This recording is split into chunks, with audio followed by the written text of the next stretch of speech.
ஒருத்தனுக்கு வாயை கட்டி வச்சிருக்கு, ஒருத்தனுக்கு கையை கட்டி வச்சிருக்குடா. 6 மாதத்துக்கு என் பாலகனுக்கு சிந்தனை மெல்ல மெல்லதான் வரும். அவன் புத்தி மாறி இருக்கு. அவனை 4 படம் நான் அடிச்சிட்டு வரும்னு சொன்னதா. இளைய பாலகனாகப்பட்டதுக்கு கண்டம் ஒண்ணு இருக்குது. என்னுடைய சன்னதியில அமாவாசை தோறும் அவன் தலையை சுத்தி அவன் காலில எலுமிச்சங்கனி மெரிக்கணும்னு சொல்லி மெரிக்க வச்ச பிறகு ஏன்டா அதை தவற விட்டீங்க? சரி அம்மா, இன்னைக்கு கைக்கு கட்டு போட்டு கடுமையா உட்காந்துருக்கான். ஏன் தாயே இப்படி ஒரு பாதிப்பு, இப்படி ஒரு சோதனை? அவன் பருவ காலத்துல அவன் 4 வயது பூர்ணம் அடையும் வேளையில அவனுக்கு கண்டமாகப்பட்டது இருக்குன்னு தானே சொன்னேன். 6 மாத காலம் எச்சரிக்கை இருக்கணும். என்னுடைய உற்சவம் நடக்கும் போதெல்லாம் அவன் என் சன்னதியில வந்து கனிபலி கொடுத்துட்டு போகணும்னு சொன்னேன். செய்ய தவறிட்டீங்கடா. உயிருக்கு வந்த கண்டம் நான் தாங்கி அது உடலுக்கு கொடுத்துருக்கேன். பாதகம் இல்லை. வருவானா என் சன்னதிக்கு? திரும்ப அந்த கை குணமாகி வருவானா? குரல் வரக்கூடாது. என் பெரும்பு என் திரிசூலமும் அவன் கைக்கு போகண்டா. சரி அம்மா.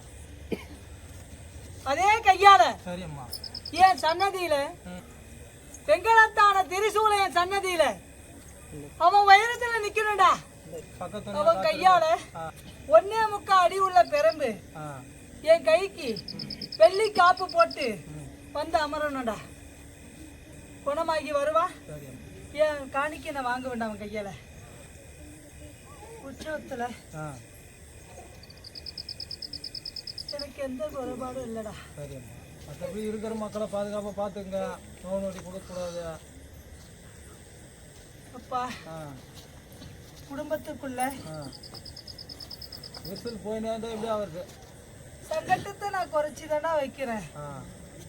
சுக்குநூறா இருக்க வேண்டியது இன்னைக்கு 1க்கு 1 நான் திறமா காட்டி பிரிச்சு வச்சு இருந்தாலும் பகையில்லாம வச்சிருக்கேன். கூட்டி கொடுக்கறேன். காலத்தோட கூர்மையில கண்ணாருக்கு அகப்பட்டு இருக்கிறீங்க. குறைச்சி தரேன். அம்மா இப்போ இருக்கிற எல்லையில அந்த பாலகன் சொல்லலாமா? கனி 7 நாள் போட்டா. சரி அம்மா. அவன் கூட நான் இருப்பேன். அவன் கூட நான் விளையாடுவேன். அவனை குணமாக்கி என் கண்ணதிக்கு அழைச்சிட்டு வரப்பா. இன்னும் 1.5 மாதத்துக்குள்ள அவன் வேண்டி நின்ன காரியமாகப்பட்டது நிறைவேறி நிற்கும். தடையாகி நிக்கிறது அத்தனையும் கைகூடி சேரும். குறைபாடு 1 நெடுங்காலமா இருக்குடா மனசுல. என் உச்சி கோபுரம் உட்காரட்டுண்டா. வழி கொடுக்குறேன். கை கூட்டி தரேன்டா. 1.5 வருஷம்.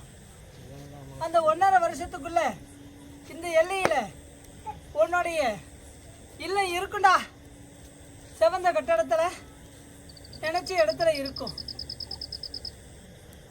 தப்பா இன்னும் 23 நாளுக்கு பாலகனுக்கு உடல் பிடி கொடுக்கும்.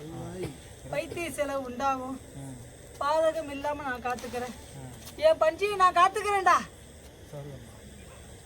பாந்திக்கும் பேதிக்கும் அடிமையாகும். அச்சப்படாத. நான் காத்து நிக்கிறேன்டா. அப்பா அவன் வீட்டை சுத்தி தெரிஞ்சது இன்னைக்கு முடக்கு கட்டு போட்டு தென் திசையில கிழக்கு நோக்கி அவனை நிப்பாட்டி வச்சிருக்கேன். இந்த கனியாகப்பட்டது அவன் வீட்டை சுத்தி காவை கொடுத்து போ அப்படின்னு சொல்ல சொல்லு. சொல்லலாமா? இப்பவே செய்யணும்டா. எல்லாம் தாண்டி போகும். அவங்களே செய்யலாமா? நாங்க போய் செய்யலாமா? அவனே செய்யட்டுண்டா. அவன் அதுக்கு அதிகாரம் உள்ளவன். ஓஹோ.